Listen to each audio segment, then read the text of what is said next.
ariko iyo turi kuri TikTok ukaba urimo scrolling ugenda ugira gutya nyine, iyo ugeze ku muntu urimo avuga ijambo ry'Imana uhita scrollinga wihuta, ahubwo rero ugashakisha ahantu hari bya bindi nyine bituma useka bisanzwe. Nyamara ibyishimo nyakuri tubikura ku Mana. Aho ngaho rero hatinda, ahubwo utega amatwi, kuko ahari wahumvira igikiza roho yawe, igikiza roho yawe. Gutega amatwi ijambo ry'Imana abe ari byo dushyira imbere mu byo twumva, mu byo tureba, mu byo dutekereza. Ijambo ry'Imana rituyobore. Nk'urubyiruko rero, ni uwuhe mwanya ijambo ry'Imana rifite mu buzima bwacu? Ubuzima bw'umujene bugizwe n'iki? Bugizwe n'iki? Umujene ahamagarirwa kubaho akoresha neza imbaraga afite. Ese izo mbaraga ufite uzikoresha wamamaza ijambo ry'Imana? Uzikoresha ugira uruhare ku butumwa bwa Kiliziya kandi bwa Yezu Kristo twanumvise mu Ivanjiri? Imbaraga zawe uzikoresha gute nk'umujene? Uyu munsi Nyagasani aragusaba kugira uruhare ku butumwa bw'iyogezabutumwa, kwamamaza ijambo ry'Imana Kiliziya yagutoreye igihe uhawe batisimo, igihe ubatijwe, igihe wuhiwe Roho Mutagatifu, igihe usizwe.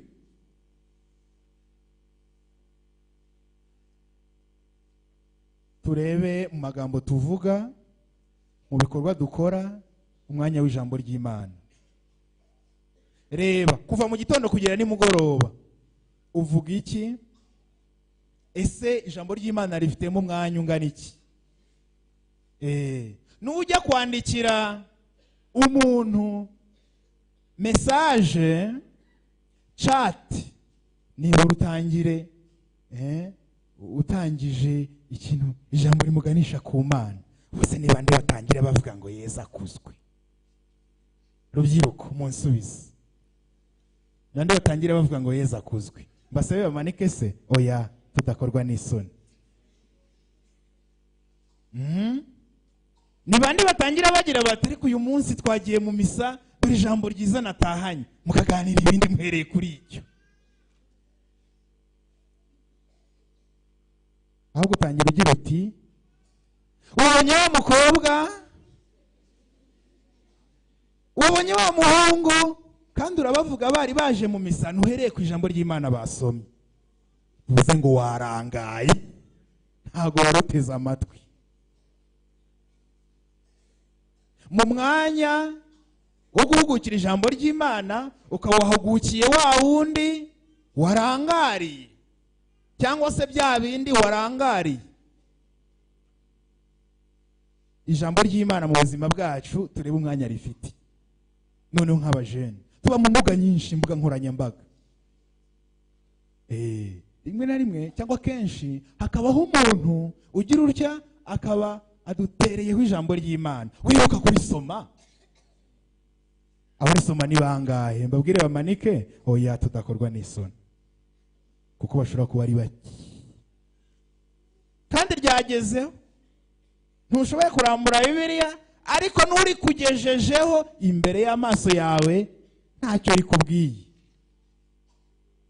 Ijambo ry'Imana, rimwe na rimwe umuntu nkongo wohereza ijambo ry'Imana muri groupe nk'izo, hari igihe bamubwira ngo ariko uru ntabwo ari urubuga rwa groupe vocationnaire Yesu akuzwe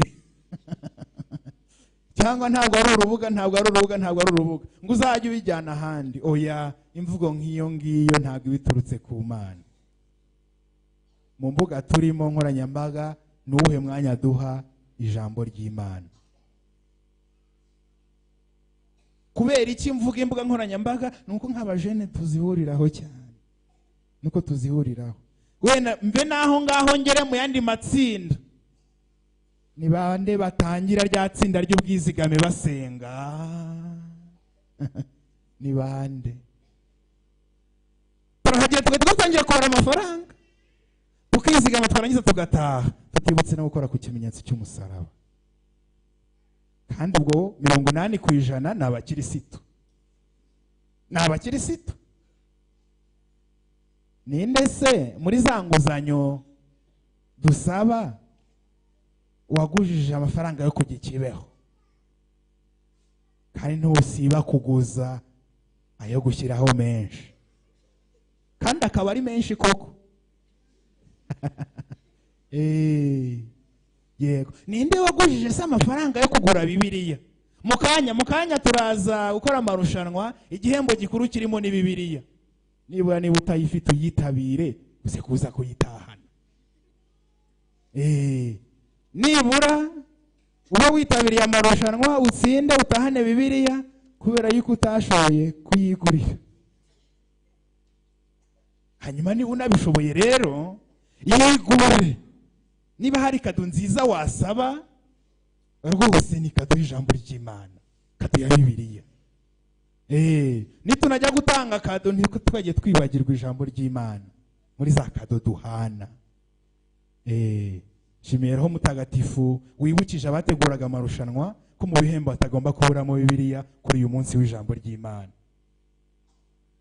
Hanyuma rero ubutumwa bwo kwamamaza ijambo ry'Imana turabufite, kandi Nyagasana duha ingabire zitandukanye kugira ngo tubashe kugira uruhare ku butumwa bwe muri kiliziya, bityo tuba ingingo nzima za Kristo nk'uko twabyumvise mu isomo rya kangahe? Rya kabiri. Mu ivanjiri tukabona uburyo Yesu Kristo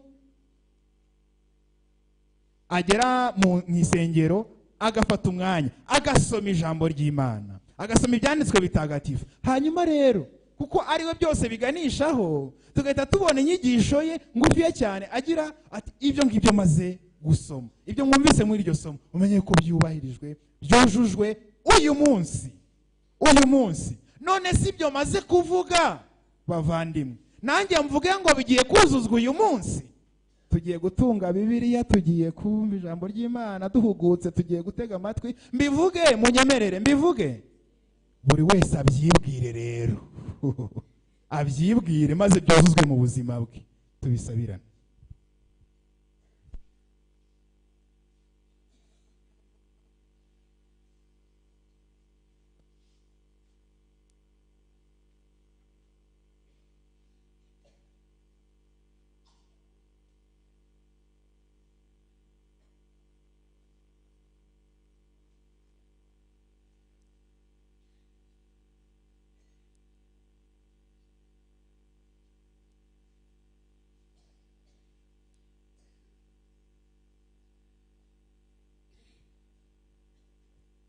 Ni mucyo duhamye ukwemera kwacu.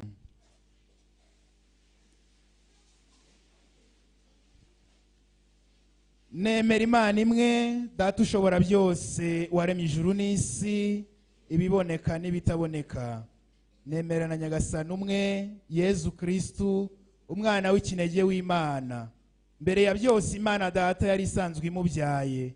Ni Imana ikomoka ku Mana, n'urumuri rukomoka ku rumuri, ni Imana nyakuri ikomoka ku Mana nyakuri. Yarabyawe ntiyaremwe, asangiye kamere na se, niwe byose bikesha kubaho. Icyatumye amanuka mu ijuru ni twebwe abantu no kugira ngo dukire. Yasamwe ku bwa Roho Mutagatifu, abyarwa na Bikira Mariya, nuko aba umuntu. Yabambwe ku musaraba ari twagirira, ku ngoma ya Ponsiyo Pilato niho yababaye arapfa maze arahambwa. Nuko ku munsi wa gatatu arazuka nk'uko byari byaranditswe, maze azamuka ajya mu ijuru yicara iburyo bw'Imana Data. Kandi azagaruka n'ikuzo gucira urubanza abazima n'abapfuye, ingoma ye zahoraho iteka. Nemera na Roho Mutagatifu, Nyagasani utanga ubugingo, uturuka ku Mana Data na Mwana, arasengwa agasingizwa hamwe n'Imana Data na Mwana, niwe wabwirije abahanuzi ibyo bavuze. Nemera